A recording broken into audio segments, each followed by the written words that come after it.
Сәлем достар! Бүгін біз Игра Кальмарадағы персонаждың маскасын бірге жасайтын боламыз.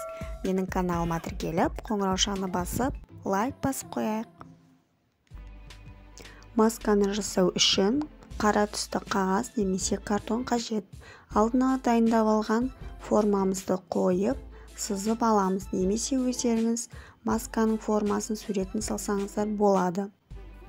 Формамызды қайшымен қиып аламыз. Ақ жолақтарда сызу үшін ақ қалам немесе замазканы қолдансақ болады. Мен замазка қолдандым.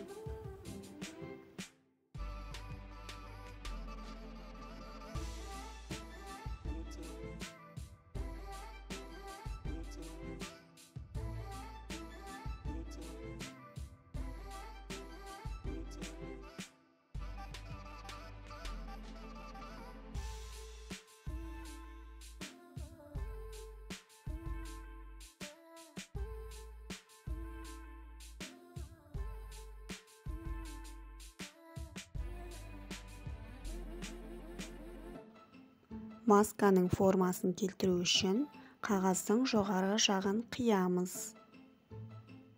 Оны скотчпен немесе клеймен жабыстыруға болады.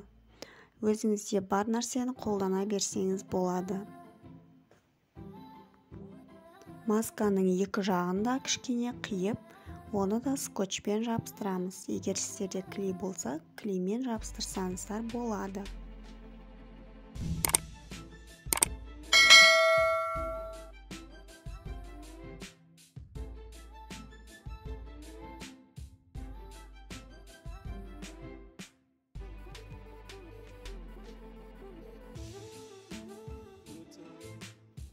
Енді көздің формасын қиып аламыз.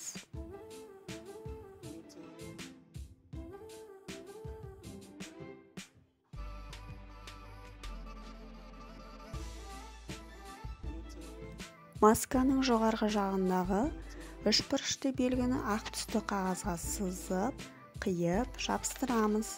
Маскамыз дайын. Менің каналыма тіркеліп, лайк басып, комментарий қалдырып, келесі видеоларды көріп жүру үшін қоңыраушаны басуды ұмытпаңыздар. Келесі кездескенше.